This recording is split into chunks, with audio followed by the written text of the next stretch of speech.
Welcome to the Dragon Ball FighterZ World Tour. Are you ready for some Dragon Ball FighterZ action? This is going to be an insane event. Are you serious?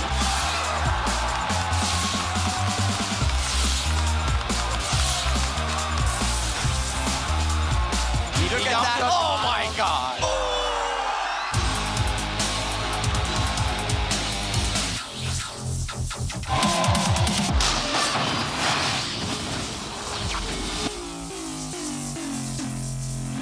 Ladies and goons, welcome to the Dragon Ball FighterZ World Tour Final Summoning Preview Stream. That is a mouthful of a title, and much like the title, there's a lot to cover today. But before that, my name is Hell Pockets, and to the left of me is my co-host, Ringe. Yes, sir, and we are here to talk about the Red Bull Final Summoning, the Dragon Ball FighterZ World Tour event that's going to culminate on January 26th and 27th in the Majestic in downtown Los Angeles. Oh my God, dude, it has been a action-packed year. There's been a lot of mini arcs happening, I'll say. A lot of sagas have been happening within the major saga of the Dragon Ball FighterZ World Tour, and it's almost too much to cover in one day, you gotta agree. There's just so many players that are gonna be converging here together, and talent that's gonna be converging here together on January 26th and January 27th, you know, it's going to be a bloodbath in multiple different directions. Yeah, we're going to try to cover as much as we can today. And of course, there's going to be so much at the Dragon Ball FighterZ World Tour. It's going to be packed full with talent in terms of the gameplay, the commentators. There's going to be live musical performances. There's going to be demos of Dragon Ball games. And let's take a look at the graphic that's going to show you the commentators that are going to be bringing in the action. Of course, me and my boy. We are going to be there. That is like, you know, the big important part of this stream. We are obviously in the house, myself and Ringe, but we're going to be joined by Tasty Steve, Sajam, and the illustrious Yipes. Yeah, but of course, in an ideal world, we have all the homies doing the commentary, right? Everybody that has been putting so much work into Dragon Ball FighterZ. And the thing about Dragon Ball FighterZ is that it pulls from so many communities, right? Because of how illustrious the IP is, how much everybody wants to be involved with the game. So, you know, it's tough, but I'm glad to be there. I'm glad to have the likes of Sajam, Tasty Steve, and Yipes by our sides. It's going to be an incredible show. And that's just the commentators. That's just the commentator. You know, that's just the entertainment value on one half of the spectrum. On the other half of the spectrum, we've got probably almost every known Dragon Ball FighterZ player in the community showing up to this tournament. Yeah. It is quite possibly the biggest gathering of Dragon Ball FighterZ talent I have ever seen in my life. Yeah, definitely near that, right? There's going to be LCQs with over 128-man brackets. There are so many players signed up for those LCQs that you've seen throughout the whole Dragon Ball World Tour that have just fallen short, right? There's just so barely many, there. Oh, just barely there. So many, the likes of Super Noon, Moke, Dogra, all these guys that have been in grand finals of Saga events that have just fallen short. They're all signed up for the LCQ. They're all going to be there for 4 chances because Kazunoko's a monster. Oh my so we got God, 4 chances to get in Dragon Ball. It's going to be good stuff. It's going to be good stuff indeed. And you know, on top of that, we've got some special guests, I'm told. We might be able to get into that a little bit later on. But I want to talk a little bit about these players, you know, the people that qualified already. We're talking about, you know, the people who already have Dragon, other than Kazunoko. There's 3 other people who also managed to get Dragon Balls in this World Tour. I think first up, we're going to talk about... I got You got this one? The Sorry, illustrious Hook Gang God. See, I couldn't do the pronouncement like you can, but definitely, man, like Hook Gang God, the protagonist. I like to think of him as the protagonist. The protagonist of Dragon Ball FighterZ. Of the first arc of Dragon Ball FighterZ, right? Our first season, we've had 7 sagas. And before the sagas even started, right, the first culmination of the top contenders in Dragon Ball FighterZ was at the Summit of Power, put on Beyond the Summit earlier in the year, right? And we saw Hook Gang God defeat everybody.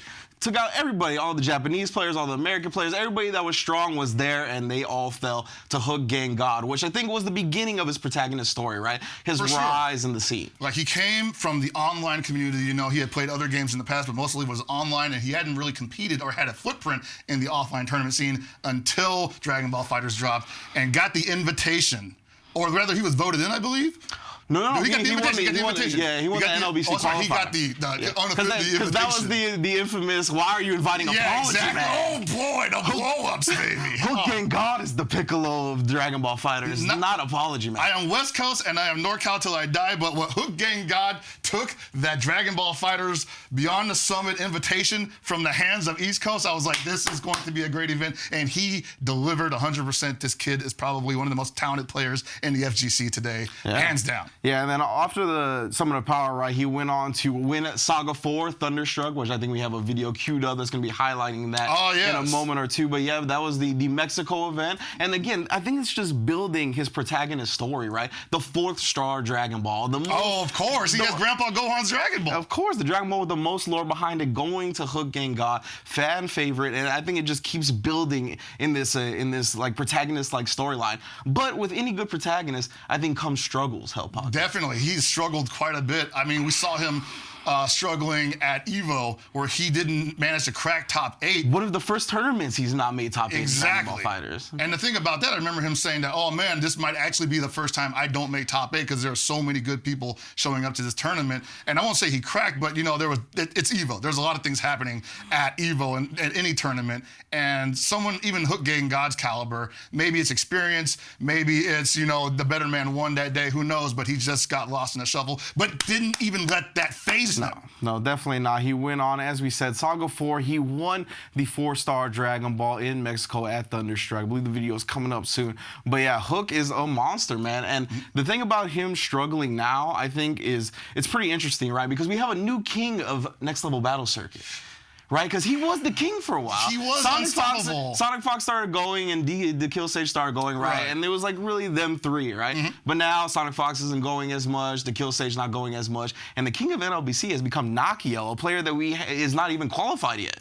Nakiel, one of the earliest to the pool of Dragon Ball fighters, moving out to the East Coast recently, and yeah, kind of just making a big noise out there already. I won't say he took Hook Gang God's title because I feel like that's still an even battle between them, but definitely a contender to the throne. But Hook Gang God, holding the 4-star Dragon Ball, is still forever the man that you want to aspire to be if you're in the position of not holding a Dragon Ball. You're right. But I like to be dramatic. Oh, no, for sure. So I'm going to say Nakiel has taken that throne right now. Ooh. Because let's be real about it, right? The last couple of NLBCs where they faced each other, Nakiel has won. When they've gone to Bum's house for House of Chaos, Nakiel has won. There's been... So he's cleaning them out. Yeah, the past 4, I believe, at least 4 meetings between the two, Nakiel has taken. So I will say Nakiel right now is reigning atop Next Level Battle Circuit. Do you think possibly that Hook Gang God is sweating bullets seeing Nakiel in that LCQ bracket, possibly making it out? Might have to face some first round of top 8? I don't know. I feel like where Hook's mindset is right now is more focusing on himself, right? Because, again... Smart man. Yeah, and I think, you know, the struggles have been coming, right? Nakiel has been stepping up his game. He's ascended. He's playing Kazunoko's team, and he's doing all this nonsense, all this optimal strategies, these block strings that are so hard to guard cancel against. So many things that he's doing optimally with that team that is definitely hard to face him, right? For anybody in the LCQ and for anybody going to the Next Level Battle Circuit. But I think Hook is more focused on trying to iron out the slight character crisis he's having. Yeah. I was going to say that too. And then really that's what you want to focus on at this level of competition, because you can obviously sweat bullets about anybody in the brackets that can come and blow you up at any moment, or you could try to tighten yourself up so that they have less opportunities to do that if you do end up facing them. And so he's handling it not only in a very mature manner, but also like, you know, like a pro player would anyway, you know? Can't always be worried about the next man. Got to worry about your own game. Yeah, and I mean, it's funny that we talked about Apology Man and Hook Gang God with the whole Summon of Power nonsense, right? But that saga has continued, because recently we saw Apology Man blow up Hook's setup, right? Oh, on Twitter. God, he was dude. like, yo, why are you guys letting Hook Gang God loop you when he's doing a fake setup? I will say it didn't take immediately, though. Like, people know it's not entirely real, but they're still kind of like, oh, I can't get out of it, you know? Yeah, there's still some legwork to be done in that situation. Yeah, so it's real interesting, I think, that Vanith put him on blast like that in a situation, right? But at the same time, it helps him because the Vegeta assist is still capable of getting the ground Dragon Rush. Right. And the ground Dragon Rush is a true meaty when you do the Hell Zone grenade, not like the air Dragon Rush. It doesn't leave you in the exact same spot. So that's why it's better to do the ground Dragon Rush. That's why we've seen Goichi, who's using a Piccolo team nowadays, using the Goku. Much easier to get that ground extension with a beam-like assist. But it still can be done with Vegeta. Okay. Well, then I hope we can get this video up pretty soon, because Hook Gang God, like, if you haven't heard about this kid already, you need to see him in action. It's something special. It looks like he's been playing this game since he was born, for the most part. Like, he was just so comfortable playing these matches against these, not just good Dragon Ball FighterZ players, but godlike competitors in their own right. Sonic Fox, Goichi, Kazunoko. None of those mattered to him, you know? Like, I'm sure he'd heard of them, obviously, but they legit didn't matter. And he was like, yo, remember we asked this kid, like, you know, why are you so good? He's like, because I'm OD. Yeah. Real skill. Yeah, he's always been the real skill guy. That's just how Hook has always carried himself. And I'm looking forward to that confidence going into the finals because he's already got 3 fierce competitors and 4 that are going to be joining him. Well, I don't know if we can get that video up for Hook Gang God, but possibly we are going to be moving on to. We're going to the video? All right. All right. We're told we're going to the video. All right. Video, Thunderstruck Saga 4. Let's hit it.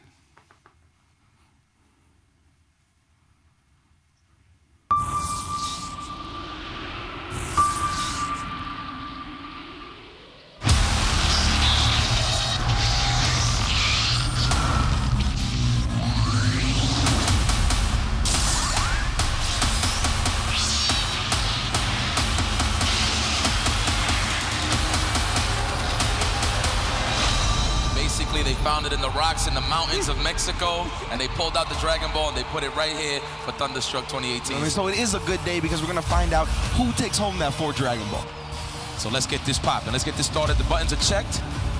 We are ready to send people to the next dimension. Let's see how this plays out. 14.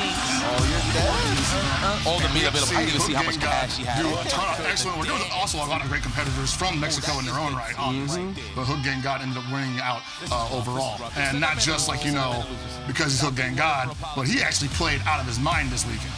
Yeah, absolutely. Thunderstruck was definitely one of the best showings for Hook Gang God. You can see all the incredible talent in that top 8 and at that tournament in general. He did end up defeating his teammate Super Noon in Grand Finals, which I'm sure we're going to see plenty of highlights for. The Kill Stage, another competitor that's been on the rise in Dragon Ball FighterZ, right? He's always been good. He's got an 18 Broly team that he's been working on lately. Oh, really? Real nasty.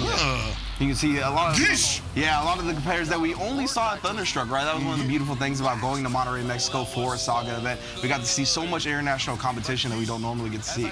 But at the end of the day, they all fell. They all fell to Hook Gang God, yeah. And I'm not, like I said, it's not because they weren't talented, but Hook Gang God just ended up being not only too much for the Mexican FGC, but also for the people he plays all the time, for his teammate Super Noon, and for the Kill Sage. And you know, it was a hard-fought, well-earned 4-star Dragon Ball.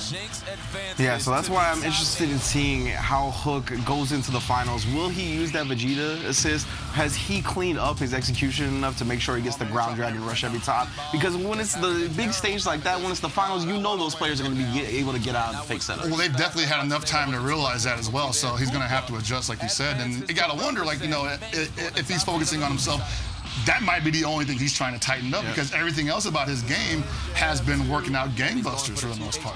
Yeah, you can see NRG Super Noon right here. Top 16 highlight. Got second place at this tournament. He will definitely be at the LCQs, looking to take a Dragon Ball and make sure well, actually, he don't get a Dragon Ball for LCQs. He just gets the finals. Kazunoko still gets all the Dragon Balls. Oh, man, Kazunoko, top percenter. And Chris G will also be there. Chris G with that amazing Team Gohan shell with the Tenshin Han. Yeah, man, this team he had at Thunderstruck did so much damage. Of course, the Trunks buff, right? The Shining Slash, removing the head property so the 2 H's don't beat it as easily. And I remember, for the most part, the Kill Sage had an amazing weekend as well this at Thunderstruck.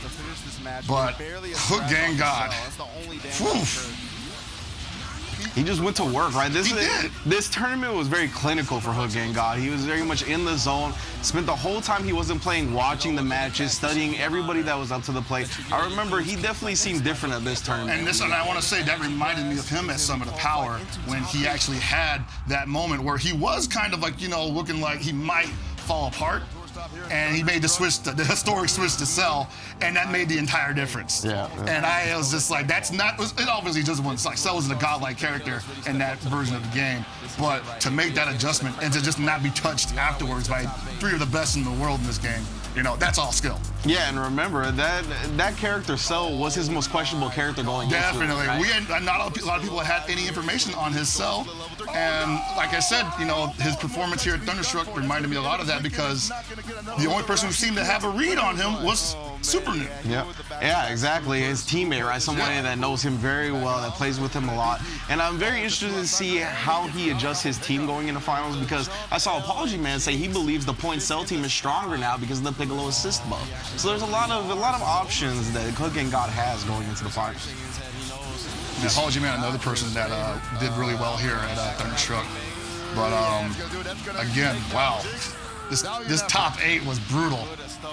I remember seeing a lot of people in the crowd just like having their own favorite, and like there was a lot of good energy in the room entirely, and just the way they felt when their favorite lost, like you just feel like the deflated air coming out of the room.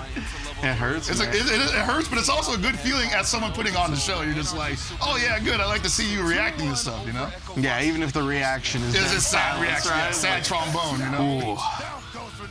Yeah, man, I mean, Super Noob, his losers run was really. That's definitely a common look on Venice's face, right? I've heard a lot of players talk about Venice's mental game being the weakest part of his overall performance, but either way, we're going to the grand finals. I believe now it's going to be NRG Super Noob versus NRG Hook Gang God. An incredible set between the NRG boys. The best kind of team kill you can get in grand finals. No pot splitting here, folks. Yeah, exactly. Shout out to Gibby.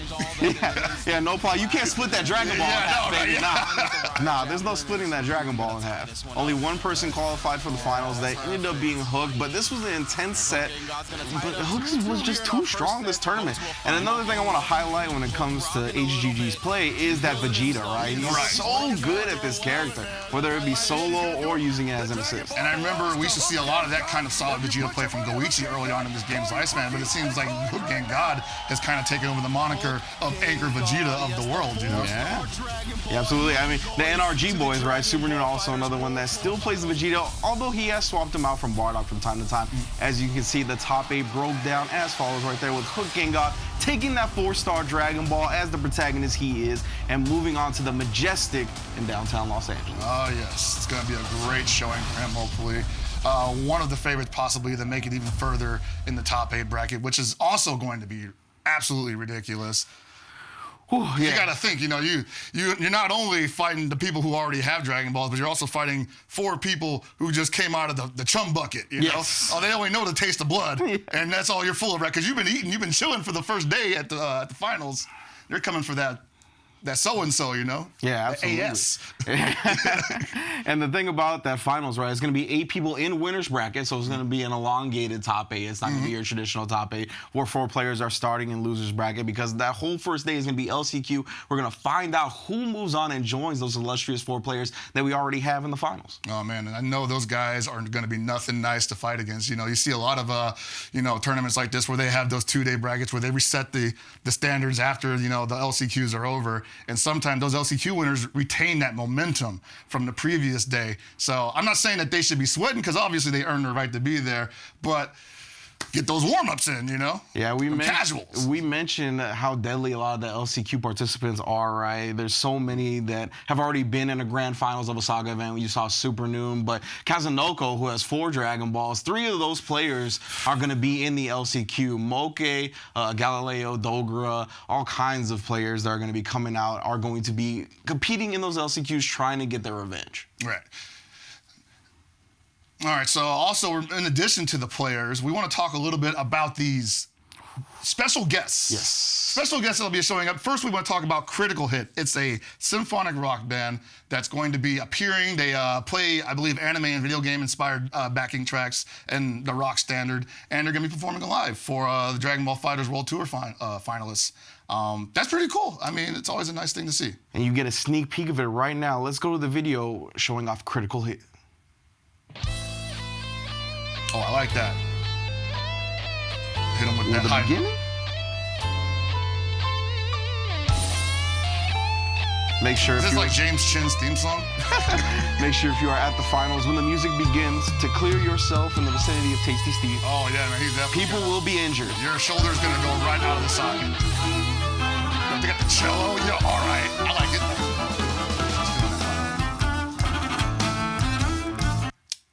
All right, right, so that's Critical Hit that will be performing live at the World Final Summoning. Sorry, it's hard. That's like a mouthful to say.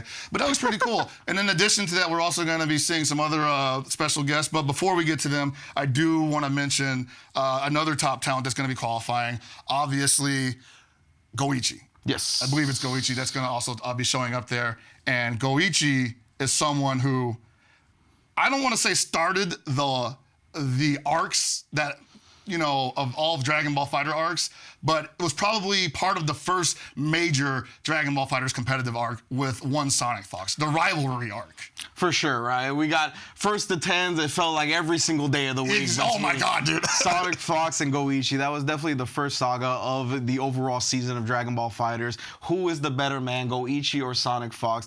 And both players have qualified for the Dragon Ball World Tour Finals. So let's get the video of Goichi right now. Welcome back, everyone, to the Dragon Ball Fighters World Tour Saga number 3 for the 3-star Dragon Ball. We are back in Paris for UFA 2018, and I'm looking at the lineup, and they are all top 8. Like, all ridiculous.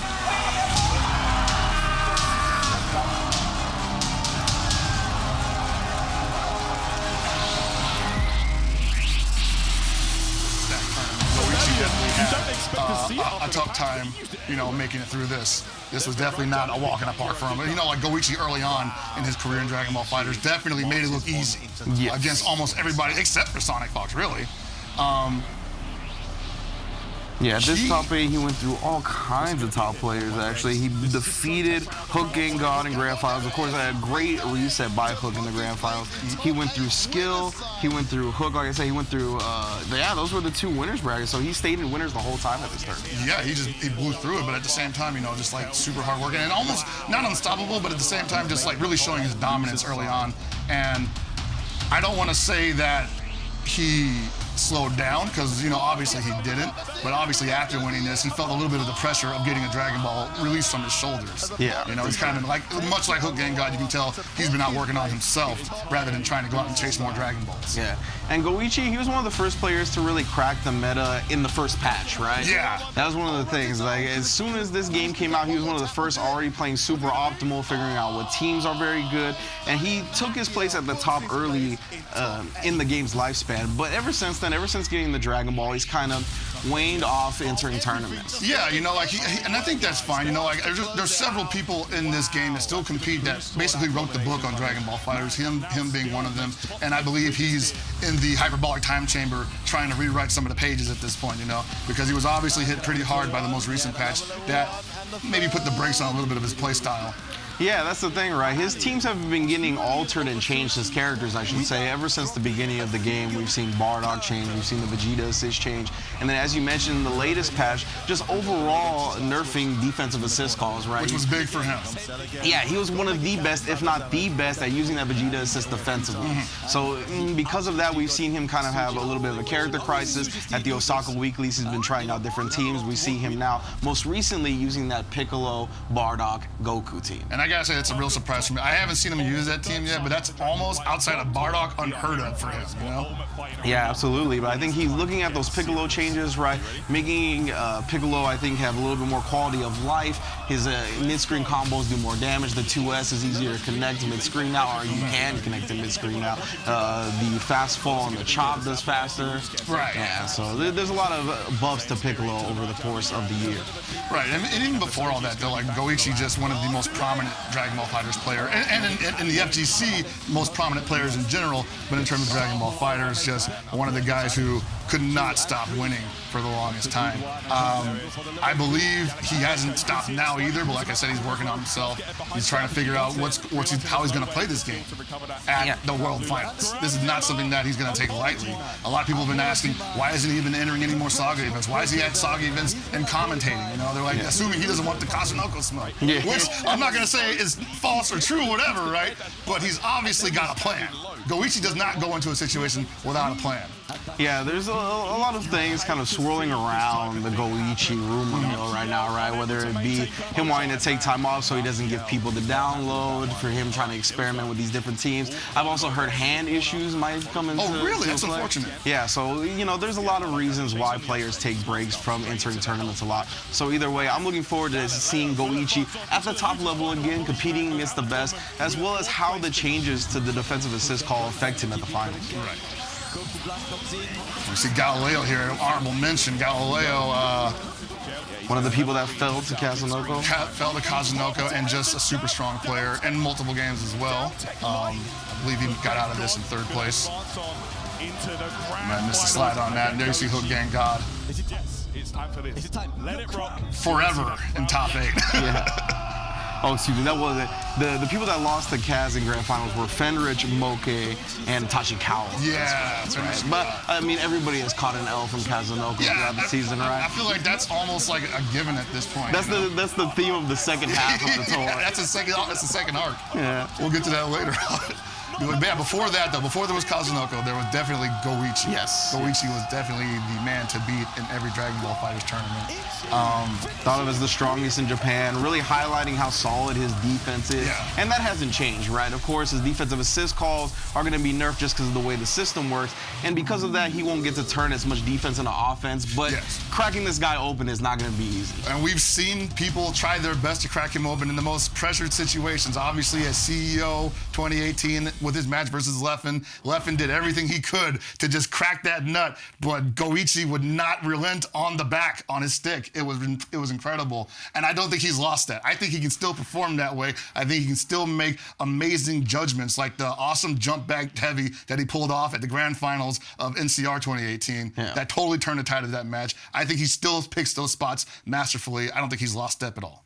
Yeah, I mean, Goichi, one of the best fighting game players to ever do it, right? Yes. He's been applying his skills to Dragon Ball FighterZ exclusively here in 2018 and now going on to 2019. So a fully focused Goichi is a dangerous man no matter what's going Yeah, down. I would definitely be worried about that guy in the top 8 bracket for sure.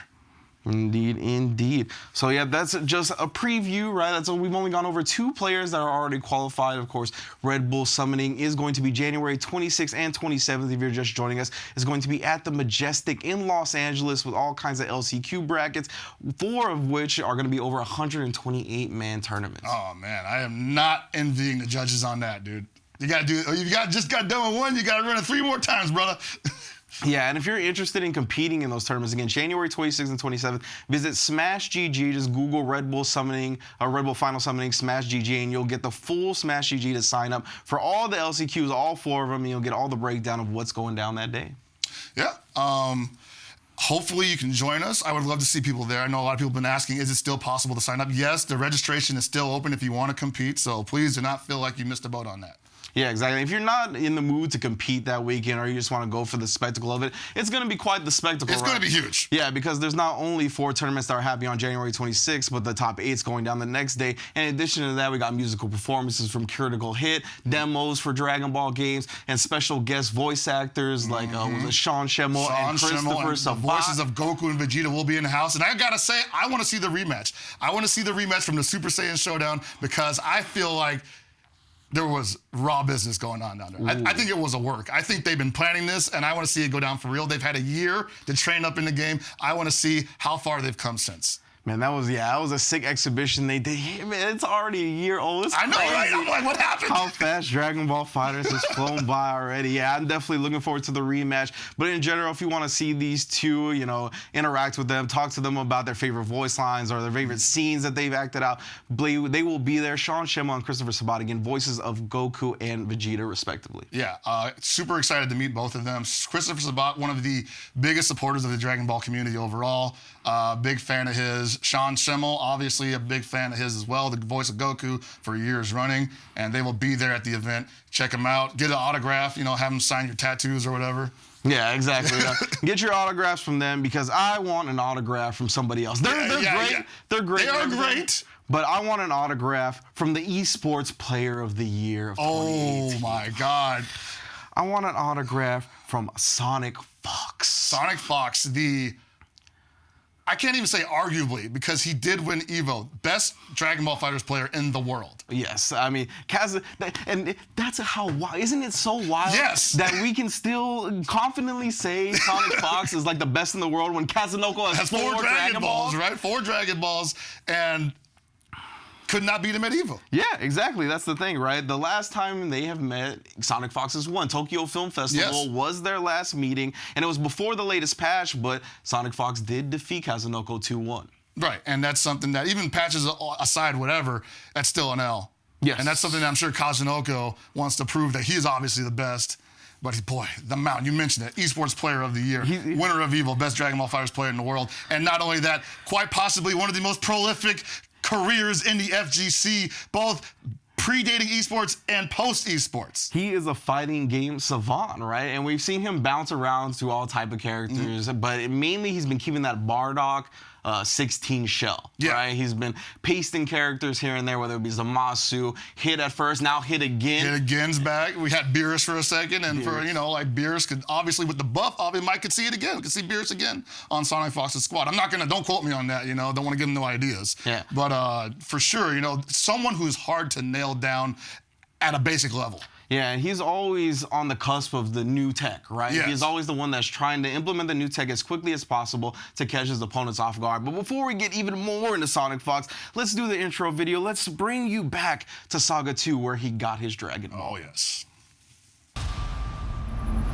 Hello everybody and welcome. This is Versus Fighting 2018. All of our players across the weekend are going to be playing for the 2-star Dragon Ball. This is going to be an insane event, but the question is, can Europe defend its turf against the best Dragon Ball players in the world?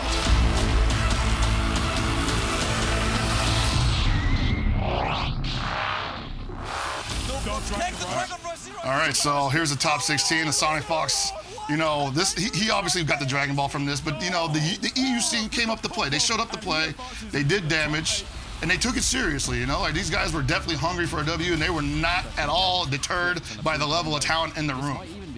Yeah, absolutely. And I feel like that's one of the main characteristics of Europe, right? They always carry that chip on their shoulder. Sure. Which is definitely in their favor when it comes to facing these foreign talents, because they're never scared. They never back down. They never show any fear, and they always come to play at the highest level. Right, and they earned everything that they got. So much respect to the EU scene. Hopefully we can see one of those guys make it out of the LCQ bracket, because I know Logan's gonna pop off. Yeah, for sure, right? I believe Shanks is in the bracket for the LCQs, as well as Mr. Obi Assassin, the winner of the Winner Stays On qualifier. Oh, okay, cool. Yeah, so they will definitely be in the LCQ. Look forward to them and support the EU boys. EU boys coming out here to play. And there we go, the man of the hour. Like, that's a bad man. That's a bad brother. That's a bad fox. Ooh, I'm telling you, like, a lot of people, when it first came out, people were saying, Sonic Fox got no defense. Sonic Fox got no neutral. All he got is block strings and combo strings. I'm so glad you said that. Dude, you remember hearing that stuff as early on as, like, February. They was telling us, like, any game Sonic Fox plays, he don't ever block. He don't like blocking.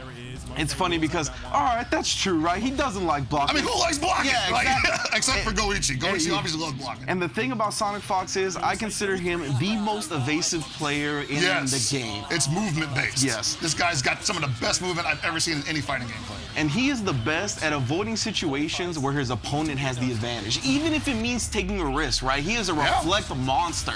And why not with his characters? If you reflect, you can 5M with hit. If you reflect, you can lariat with Bardock. If you reflect, you can 5H with 16. Like, you can whiff punish all day with those characters. And that's something that a lot of people kind of, I don't know if it was pride that they didn't want to take advantage of those systems and whatnot, but it felt like nobody was really on that same level as Sonic Fox when it came to using those subsystems. And so he's been, I won't say that's what's been carrying him, because obviously just talent has been carrying him.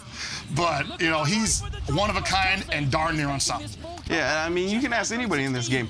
Blocking often leads to death. It's awful. It is the worst feeling in the world to block in Dragon Ball FighterZ, because you so much as get clipped by a light in the air, you aren't doing anything for like 5 minutes. Exactly, and Sonic is like, I will not put myself in this situation, even if it means a risk, even if it means you're gonna bait out my reflect, and I'm gonna look dumb whiffing, and then you're gonna punish me. Nah, most of the time, you're gonna be keeping up your offense, because I'm Sonic Fox, right? You don't want to ever give me room to breathe. You never want to give me advantage. Exactly, so he uses that to his advantage so well, whether it be with reflex, whether it be pressing buttons in negative situations. He just always knows what to do. And it's also a little bit of rhythm based that people haven't gotten used to, except for one man. I think only one man has the rhythm for Sonic Fox, and it's got to be the Kill Sage, his teammate from Echo Fox GG. The Kill Sage has convincingly beaten Sonic Fox on 2 occasions. Yes, including one of the Saga events. Including one of the Saga events. Unfortunately, he wasn't able to get a Dragon Ball from that as well, but still, I think he proved that he belongs in the same conversation as Sonic Fox, something that some people within the community had issues with. I'm going to come out and say right now, you're dumb. The Kill Sage definitely earned his spot. And man, the Kill Sage, again, he's one of those guys that hasn't been going out to a lot of tournaments, but when I see this man play on his stream, he is doing damage to the top players. Oh, they know, man. They know what's up. And the Kill Sage will do damage to you in a way where you're like, is this guy making fun of me in his own head? Because he don't say nothing ever. He's so quiet. And then you ask him what's up, and he's like, oh man, I wish I could sleep right now. I'm so tired. Like, are you talking S? Are you talking head right now? What we trying to do when we play Mafia? We playing Mafia, and he's just like, just kill me, dude. Just kill me. He's like, first night, just kill me. I was just like, are you feeling all right? Like, do we need to go upstairs and talk for a second? And he was just like, nah, I just don't want to be. Yeah, I think me and Sage asked him, like, are you like, genuinely like a happy person? He was like, yeah, my face is just like this. That's legit what he said. He was like, my face is just like this. He's like, I try to smile more for a little while, but that just creeps people out. It just makes everybody hurt inside. Yeah. But that's the way he looks when he's playing you in Dragon Ball FighterZ. He doesn't show a lot of emotion, and so I believe that can actually psych some people out once in a while. Versus Sonic Fox, when Sonic Fox is beating you, you know he's enjoying himself. He definitely has the telltale laugh. He has the grin. He has the movement. Yeah. He has the movement.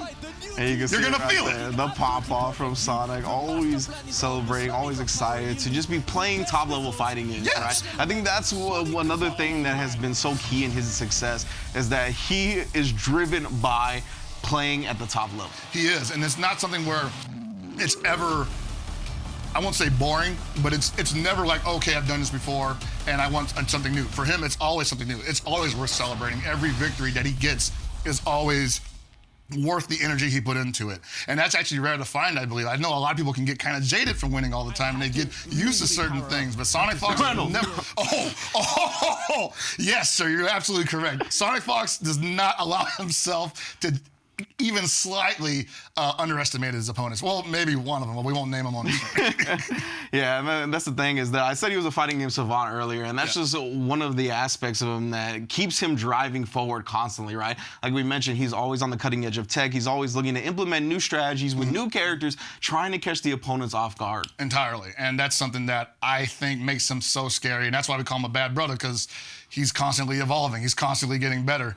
And he's never satisfied with just a win. I mean, he's happy, but what about tomorrow? What about the next tournament? What if I don't win the next tournament? I could have been this close to not being Esports Player of the Year.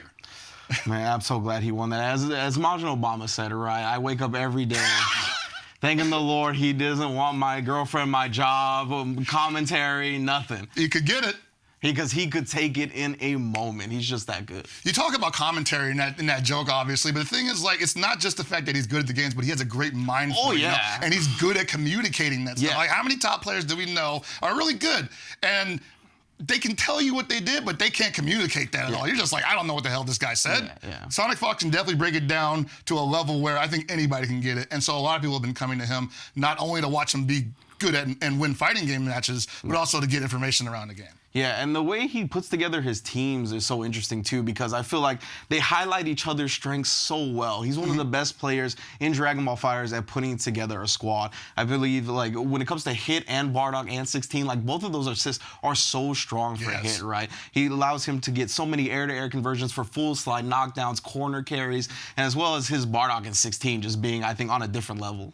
Oh, yeah, no one can really mess with his Bardock in his 16 shell. I think that's one of the things that makes him so frustrating to fight for a lot of people. And a lot of people run that shell. A lot of people do that, but they just cannot either comprehend it on the level that he does, or they just do not want to run that same game because they're like, my hands will not allow me to do that, Yeah, Sonic Fox definitely has a different confidence level as well, which I think is what lends him to taking those risks in situations where people would just rather block. It's those piano skills, I'm telling you. It's a good point, of course. But yeah, we're going to take a break from covering the players just for a moment, because we got another trailer to show you guys. It's actually the trailer for Super Dragon Ball Heroes World Mission. Let's take a look at that. I promise no more announcements.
And there we have it, Super Dragon Ball Heroes. Something that, as a Dragon Ball fan, I'm somewhat excited to hear about, something excited to see come finally out to the States. Dragon Ball Heroes is, if you're not familiar with it, it's basically the culmination of every fan idea ever existing in the Dragon Ball universe. Oh boy. Every fusion you can imagine. Basically, it's fan service to the maximum, and they made it a card game. And I believe there's going to be demos for it at the World Tour Finals? Yeah, for the Nintendo Switch, there will be demos for it. So if you're into card games and you're into Dragon Ball and you're into, like, fusions between, future Gohan and future Trunks, check it out. I think some of our competitors might have to turn to Fusion to defeat our next competitor. It's time. Which is the man, the myth, the legend, the fighting game legend, Kazunoko. Let's go to the video. Good evening, ladies and dragons. Welcome to the Dragon Ball FighterZ World Tour here at CEO 2018. And this is the first stop in the Dragon Ball FighterZ World Tour. CEO 2018, are you ready for some Dragon Ball FighterZ action? You can cycle and flip for the jump castle, and Mowgli this game got one up. I think he was done. And the kill stage. Yeah, boy. Baby. Best friend.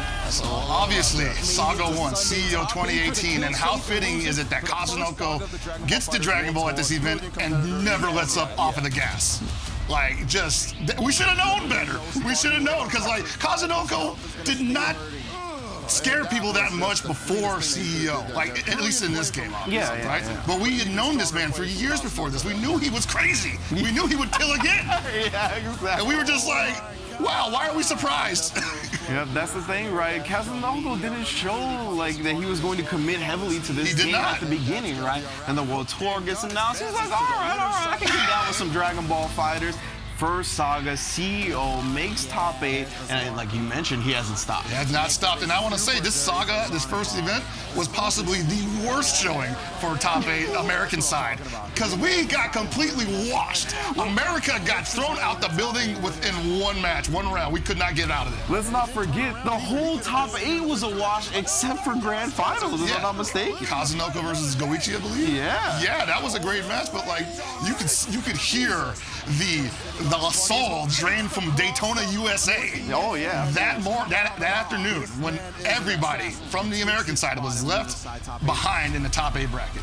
And one of the best things, right, is that this is the first Saga event, so it was like, all right, so America versus Japan has been kind of... It happened perfectly that way, too. Yeah, it's been kind of even, and yeah, every single matchup was like America versus Japan almost, it was beautiful. So it was a super dope tournament to be a part of, and then Kazunoko starting top 8 from losers bracket, and then... Just Wolfgang fists his way all the way to Grand Finals, man. Wolfgang fists all the way to Grand Finals. 6-1's Goichi in Grand Finals. This is still when Goichi was at the top. Was the god, yeah. We were just like, what is happening to Goichi? He could not stop this man Kazunoko, and I think it's just because Kazunoko's playstyle from all those other fighting games that he's played were, he could not condition the man. And I think Goichi found out the hard way that he could not condition the man. A lot like he found out he couldn't condition Leffen in this.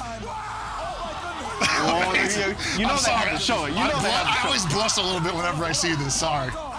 This was an amazing match, and not just because of this sequence. This match entirely was amazing because Goichi was actually getting pretty much washed by Leffen. My man threw the headset. When have we ever seen him do something like that? He knew he was that close to losing because he saw how well Leffen was playing against him. Even after he was running it back, it was just like, I don't think I can beat this guy. And then Leffen taking his life into his own hands and deciding to press a button on a vanish. Yeah. Was like, why are you doing this? Oh, it was one of the wildest matches. Many still consider the best match in Dragon Ball FighterZ for the first season. For sure. Oh, I forgot about that. Yeah, the sword normals, baby. Remember how long it took people to start using that? They're like, oh, it's not jump real. Light? Yeah. Jump like the god. That's the scummy stuff. I'm too good for that.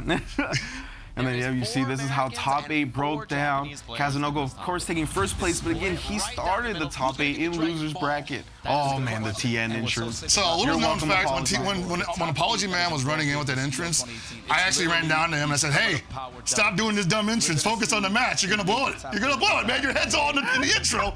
And he's all looking at me like, what are you saying? And then proceeds to get bodied. I'm like, I told you. I'm so glad you told him to stop doing that intro because me and Sejam are the ones that that came up with the idea for it. So that's pretty good. No, so like it wasn't a bad. It was a great intro. Oh yeah. But I was just all like, dude, like this intro's way too intricate. Yeah. And then of course Kazunoko playing the part of the Yamcha, and taking the L from the overhead cam. I understand it had to be done, but the funny part is he comes up to me after that and he says, "Dude, you almost ruined my intro." That's definitely what he was concerned with. He can't be concerned with that come in the finals. I'll tell you that. I was like, come on, man. But yeah, and then here we go. We arrived at grand finals, and we mentioned a little while ago, Kazunoko 6-1 Goichi in this grand finals. Man, nobody was ready for the Yamcha strategy. And I want to say how perfect it was that he was willing to play along with Vinith's intro, and then totally come back and prove he's not a clown. Yes. You know, like he just mauled everybody. Yeah, do not take me lightly. I will play your games. I will be theatrical, but best believe I'm still the best. I'm definitely going to win this tournament still, and with a character that people still are like, I don't know if Yamcha's real. I don't know if Yamcha can get it done solo. I don't know if he's got a good assist, but what can he do lately, right? Yamcha, and good. And again, we should have known better. We should have known at Summit of Power.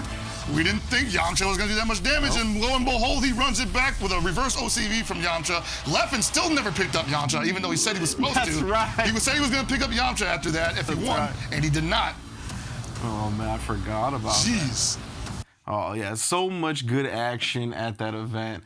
Kazunoko, I mean, he's just been a monster, right? I think, in general, he is very good at finding teams or characters in any fighting game he plays that fits his style the best. Entirely. Right? He finds these strategies where it's the most bang for your buck. Like, he just jumps over, calls Gohan assist, and then you're like, what? And then he super dashes into you, you get slide knocked down because Yamcha. You're just like, what's happening? And I think that frustrates you because you're just all like, what, is this scrubby or is this good? Yeah. And you just feel bad because you're like, I should have 2H'd it, but I didn't think he would do it because it's Kazunoko. Yeah. He's a top player. He's, one of the best players in the world in this generation. And here he is full screen super dashing at me. Of course I'm going to press a button, but here comes Yamcha assist, scratching up my face. Yeah, I think that's what led into his first victory, right? Was the fact that Super Dash Yamcha strategy was so potent. Nobody knew how to deal with it. He was just so good at calling the Yamcha assist at the perfect time when he made contact with the Super Dash. Right, and you also have adult Gohan working there, and you never want to get caught blocking against adult Gohan, especially when he's in the air, because you're like, is he just going to legs me, or is he going to fast fall standing low me? Like, what's going on here? Gohan's a monster on point, and I feel like Kazunoko is the best at utilizing that assist as well. He makes that assist look top tier. And I mean, it might be. It might be just because it's really fast and it's got a great angle on it. I don't believe it's invulnerable anymore. I don't believe so. Yeah, but like he just uses it, and I gotta believe like people just don't respect it. And they're afraid to respect it because they're like, if I don't do something, he's never going to stop doing it. And they're right. He won't stop doing it. Yeah, and his mix-ups are so deadly, right? And with the angle that Gohan covers, a lot of the time it can stop you from jumping around. And then once he gets you locked on the ground, then it's like, okay, you block one normal from Gotenks, all right, you're done. Yeah. Like it's time for auto combo with the Yamcha, and now you got to guess high or low, one of the most dangerous mix-ups in the game. And that's when the block stun comes into play again, because once you block even like the lightest attack, you just got to wait, Yeah. And I was actually watching last night Kazunoko versus Sonic Fox from the Tokyo Film Festival. And the thing that I took away from it when it came to Sonic Fox playing against Kazunoko was that he only had to deal with 2 auto combo mix-ups and 2 H Beyblade mix-ups. Like, he managed to avoid those scenarios for 3 matches. It's wild. And that's something that, again, I think other people could do that, but Sonic Fox is the only one that does it consistently right now, and that's why that's such a hard matchup for Kazunoko. Not impossible, obviously, but definitely one of the things he has to overcome if he wants to take home the... I don't even know, what are we using for a trophy here? Like, the Mr. Satan head or something? Like a golden Satan head or something? I don't know. But if he wants to take away the W at Final Summoning, that's one of the things he has to overcome, is the fact that Sonic Fox can be outside of the spaces he wants him to be in, while at the same time being in the space that Sonic Fox wants him to be in. Yes, indeed. I believe we got another graphic on deck that we're going to take a look at. There it is, the Red Bull Final Summoning Dragon Ball FighterZ World Tour Finals, January 26th and 27th, 2019, going down at the Majestic in downtown Los Angeles. And if you can't make it to the event, which, I mean, sorry you can't, because I want everybody that can be there to be there. Make some noise, we need them cell screamers out there. Yeah, but if not, you can watch live on twitch.tv/DragonBallFighters. And again, if you're trying to compete, go to Smash GG for the Red Bull Final Summoning, and you can sign up for all 4 LCQ tournaments online. Yeah.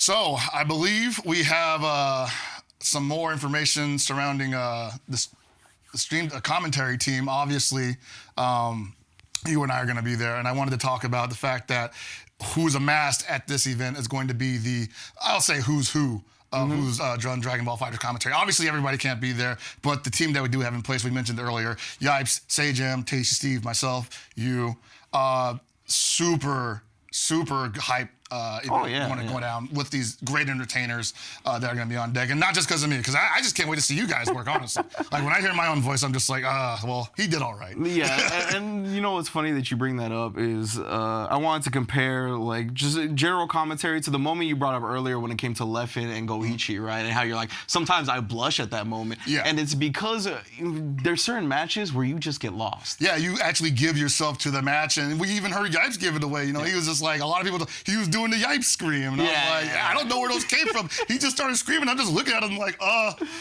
right, let's just call it like Jim Ross now, I guess, right? So it just got so infectious. And that's probably one of the first times I've ever actually had to do that for a fighting game commentary. Yeah. I've never actually given so much of my own energy to a match other than that one.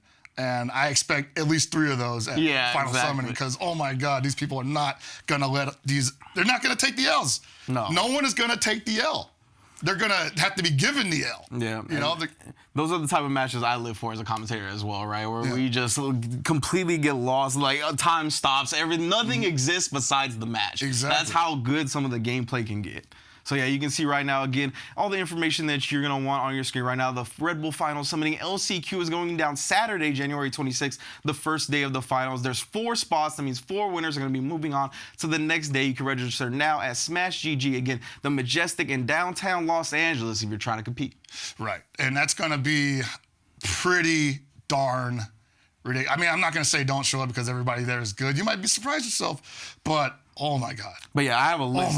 We have a list of LCQ players that are going to be there. And they're up. not just all West Coast or East Coast. There are some internationals showing up to this thing. Yeah, absolutely not. We already talked about the 3 players that fell to Kazunoko. We got Tachikawa, we got Dogura, we've got it was a Moke, I believe. Moke, obviously one of my favorite players. Shouts to Trunks players worldwide. Holding it down, yeah. So yeah, Goichi already qualified, right? But after that, we had Moke fall to Kaz at Seam. We had Fenrich fall to Kaz in Japan, and then we had Tachikawa fall to Kaz in Australia. Right. So yeah, all of those 3 players are going to be in the LCQs, as well as so many other ones. Nakia that we mentioned, the king of LLBC currently, as I'm proclaiming him. Okay. Just to throw some drama what? out Good for there. him. I've been waiting for him to just like unleash the fury on everyone. Nakia was someone who got started in this game and just was so dominant early on. One of the people that wrote the book on Dragon Ball Fighters, but had questionable decisions. Yeah. And I think he'll be the first to admit that. And I'm so happy to see that he is finally performing to the level that we all knew he was able to do, just be so dominant. And shout outs to the homeboy Nakia, even though he's not West Coast anymore. And Pacific Northwest is West Coast. The word West is in it. I agree. But we'll save that for another time. Yeah, he is a player that goes through all the intricacies, right? He knows every situation. He studies so hard, and I'm glad he's ascending and playing fantastically. In addition to that, we have Lord Knight again, another East Coast representative that's going to be the professor. Yeah, Breaker Dave, Super Noon. We have the Kill Sage coming down. Aqua from Japan, right? One of the premier Ginyu players of Japan. That's some cheap stuff, man. Ali Yoon, one of the premier. Cheap stuff. Have you seen that Majin Buu stuff? Oh my God. That made me mad just watching it, dude. That's the type of stuff that Ali Yoon prepares, though, for, he saves that stuff for nationals. And he always got a trick up his sleeve. I'm telling you, and he showed it to everybody. But the thing about it was just so strong. It looked so strong. I'm like, I don't know what you're supposed to do. Yeah. Good luck preparing for it. Yeah, basically, right? Someone run this setup against me like 5 times. That's how you know the setup is good. It's like, I can still put this on Twitter and they won't block it. Yeah, and Breaker Dave just like, cool, we might get the grand finals, baby. Yeah, exactly. Breaker Dave always looking at X-Copio as well. Soji from Japan is going to be there. Tachikawa, we already mentioned. Cho, Nico Maki from the East Coast, Yohozi, Kudeta, Moke, Kaimart. Kaimart, would you say still King Vegito? He got that craze started. Yeah. He definitely did. Yeah, he's probably still King Vegito. I know he has been struggling a little bit ever since the Team Gohan changes, definitely. Right? So he has trying to find his rhythm, I think, to perform at his peak potential. But I'm hoping he makes it because I can't wait to see him in action. And I believe I saw Shanks sign up for the LCQ. And then Mr. Obi Assassin, the winner stays on qualifier for the LCQ as well. So probably, one of the best players coming out of EU, at least officially now. And I know he shouldn't mention it because he mentioned it earlier, but our homie, And not just because he's our homie, but he's possibly one of the scariest people in the FGC and in Dragon Ball FighterZ. Reynolds is going to be entering these 4 LCQs. He's been telling me some wild stuff about how he plans on gatekeeping 3 LCQs and winning the last one. I don't believe him. I think he should definitely focus on winning the first one and getting the heck out of there. Because you know that's exactly what he will do. Yeah. See, he will definitely do something like that and then lose the 4th LCQ and be like, oh, whatever. To those of you out there that don't know Reynolds on a personal basis, you might hear something like that and you think, oh, that's a funny thing to say. Yeah. Right? Like, oh, man, you're going to gatekeep. Like, you're such a joker, Reynolds. Who would do something? Reynolds is the person that would do something like that. Do something like that with a straight face, and then afterwards you can even ask him like, were you trolling me? And he'll be like, yeah. Put the sunglasses on and walk away. Of course, we saw it at Evo, right? He had the Yamcha, the destroyed Yamcha shirt on when he faced Kazunoko. I'm actually happy you bring that up because there's a possibility that if he does end up seeing Kazunoko again, he is ready for that second match. We saw him completely eliminate all of Kazunoko's options in the first match at Evo. And in the second match, Kazunoko got a chance to adjust, and Reynolds unfortunately could not keep up. But I think at this point, it's going to be more even this time. I think Reynolds definitely has something up his sleeve from. And let's face it, the one constant I always hear from everyone who plays this game and other fighting games is that they don't want to see that man in brackets. Yeah, Reynolds always one of the scariest opponents to have to face just because his decision-making is so hard to get a grasp on. Yeah, and I know it sounds like, we are definitely harping on it, but he's one of those rare talents where, like, he can seem random, but it's actually, there's a method to the madness. Oh, yeah. And it's just a great example of maximum bad decision making working out for you, I guess. Yeah. I don't know. Yeah, I think from the person that goes to that school also is Super Noon, right? Super Noon is a great example of that. Oh, another one of those players that I think really goes to that school of, I'm gonna do this because I know it's gonna tilt you. Yeah, and Super Noon, exactly one of those players who will also just let it all hang out at a moment's notice. Yeah. Right when everything is going perfectly fine, even if it's going his way, he will do something to put you on tilt. Yeah. He likes to play the long game. I've talked to him before, and he's like, yeah, after the first game. You got to win the first game today. Get to chill. He was like, what do you mean? I was like, you're joking. He was like, yeah, I'm joking. Well, how about Super Noon in losers bracket? After the losers bracket, Super Noon, when he's got a taste for the human blood and he's climbing his way back up the ladder, and he's just like he basically becomes Kid Buu. Yes. He embodies Kid Buu in losers bracket. Yeah. Whenever I've asked him about that, he's always won the set, right? He always uses that first game sometimes to download the opponent, maybe do a decision here or there just to make them think about it for the rest of the set, right? And then he doesn't go back to that option, but because it tilted you in that first game, you're always thinking about that. You're always thinking about it. Telling you. Speaking of always thinking about stuff, I've been thinking about that tweet that Bandai Namco let fly earlier today. Oh, yeah. I don't know if they meant to do that, but apparently there will be a new character joining the Dragon Ball FighterZ roster before we even get an announcement for Season 2, obviously. Yeah. The warrior from Universe 11, which people have been saying it's Jiren. Some people have been saying they want it to be Toppo. Personally, I think it's Dispo. Okay.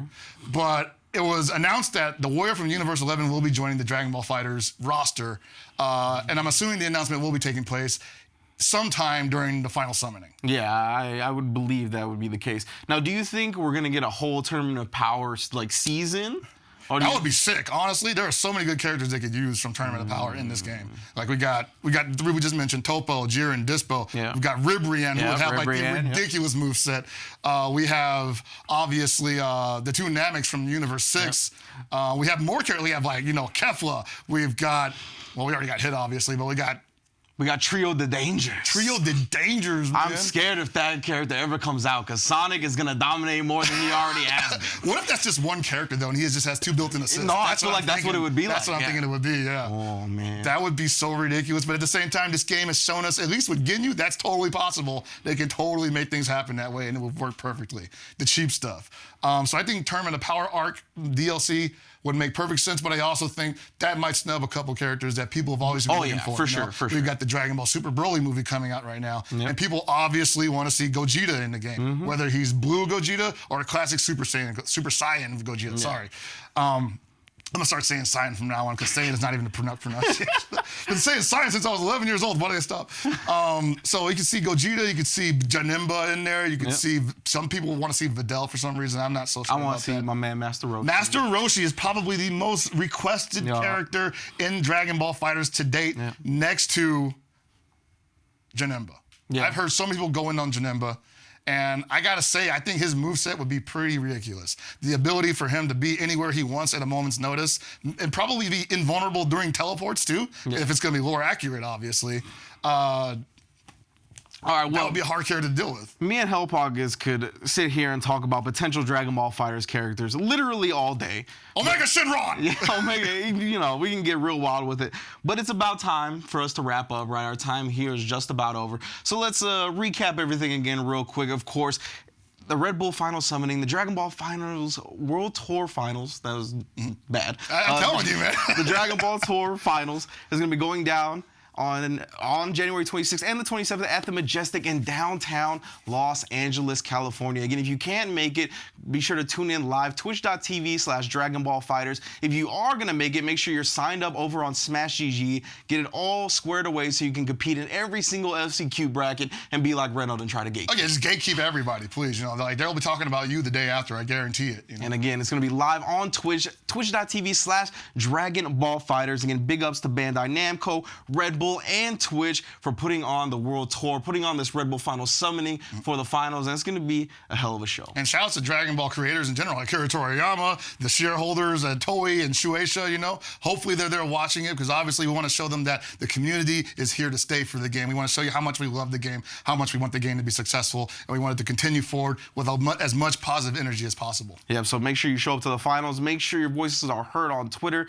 Get it all out there, because it's going to be an amazing event. We have our 4 qualified competitors. It's Goichi, Hook Gang God, Sonic Fox, and of course Kazunoko with 4 Dragon Balls to his name. 4 Dragon Balls. We're going to find out who joins him on January 26th for those 4 LCQs, and then January 27th is going to be the finals. We hope to see you there. As for me, I'm done. How you doing, Hell Pockets? I'm doing all right. I'm actually of the opinion that they should just put Kazunoko in grand finals. He's got 4 Dragon Balls. Just give it to him. I mean, anyway, I've been Hell Pockets. It's been a lot of fun talking to you guys about Dragon Ball FighterZ Final Summoning that's going to be happening next weekend. We hope you can, if you can't make it, we hope you can at least be watching it. It's going to be a great time.